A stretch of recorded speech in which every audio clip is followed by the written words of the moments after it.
So see, if Moses in the Torah, and Moses is the author of the Torah, wrote about in like I say in Exodus 7 verses 1, and the Lord said unto Moses. Now, Moses writing this, why he didn't tell you who the Lord is, right?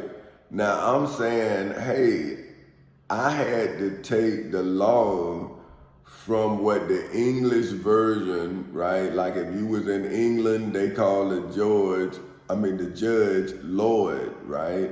So they say, my Lord, they talking to the judge. Now, if this is the King James Version of the Holy Bible, then is it not conceivable or plausible that the Lord is a judge?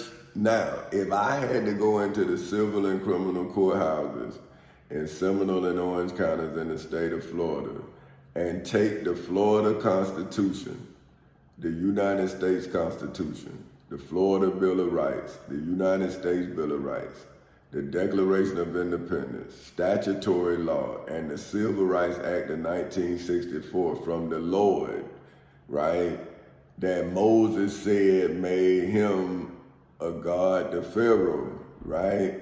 Now, if I'm now coming back from court, from the civil and criminal courthouses in Seminole and Orange counties in the state of Florida, with the Florida Constitution, with the United States Constitution, with the Florida Bill of Rights, with the United States Bill of Rights, with the United States Declaration of Independence, with statutory law, and with the Civil Rights Act of 1964, why would you want me to teach you how to make money? I mean, see what I'm saying? Like, that ain't making no sense to me. See, because when I showed you the money, you was jealous of the outcome, right? Now that I'm telling you how they took the money, you seem to be proud of the outcome.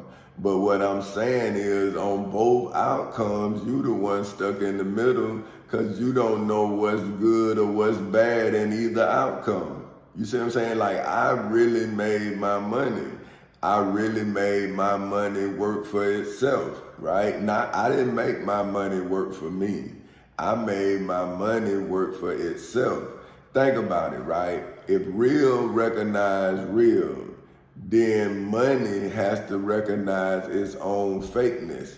See what I'm saying? See, if you read money, it tells you what it's good for, right? It says this is legal tender for all debts, private and public. So if you are suing someone, right, why would you take their debt? If the money's telling you it's a debt, then why don't you listen to the money tell you what its purpose is?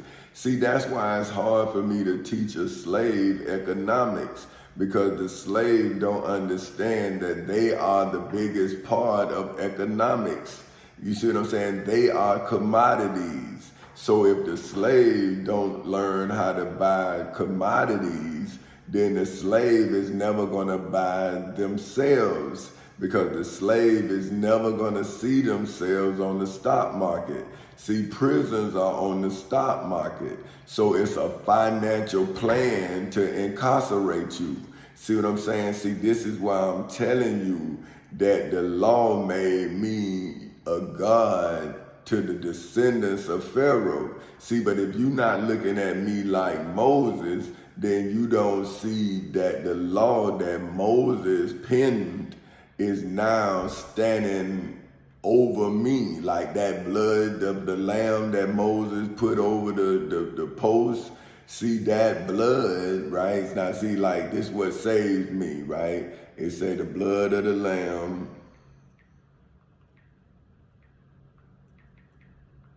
okay, and the word of your testimony.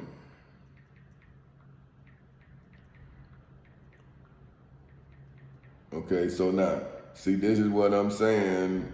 I have to sit here because I don't have no Bible. I don't know the Bible like that. So I have to ask this computer. See, like, this is what I'm saying. So if Moses had to pray to Jesus, or Jesus had to pray to Moses or whomever, this person out of space or whatever. See, I'm showing the next generation that I had to do this. Right now, this is Revelations 12, verse 11. Now, this is what they came back with here. So I'm gonna read what they say. It says, "And they overcame him by the blood of the Lamb and by the word of their testimony, and they loved not their lives unto death." See, so if I would have loved my life, right, the life that I was once living with my wife and my 2 children, right, then the devil had took that life. See, that's what I'm trying to tell my friends that keep telling me to move on. I'm saying, well, how can I move on if the devil is in my life, right? And I'm showing them, right, the devil, right? So now could you imagine Matthew, if Matthew had my friends, right? So I'm telling them about the conversation I'm having with the devil, right? And I'm showing the devil in my conversation that I was trying to have with them during the same time they put me in a mental hospital.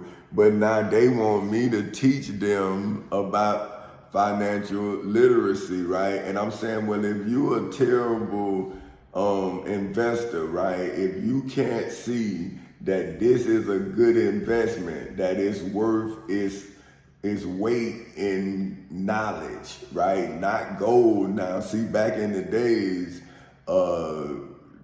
gold was considered valuable. See, but now what these people have done, they have made money more valuable than gold. See what I'm saying? Because just like a person will kill you for the gold around your neck, they'll also kill you for the money in your pocket, right?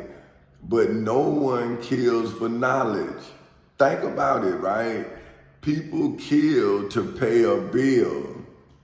They don't kill for knowledge.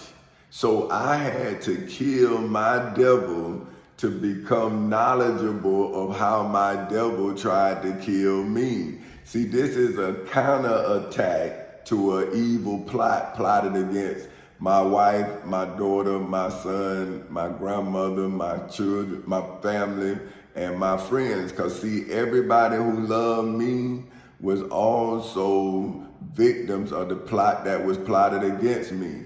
That's why I am now supporting us with the evidence of the mental attack.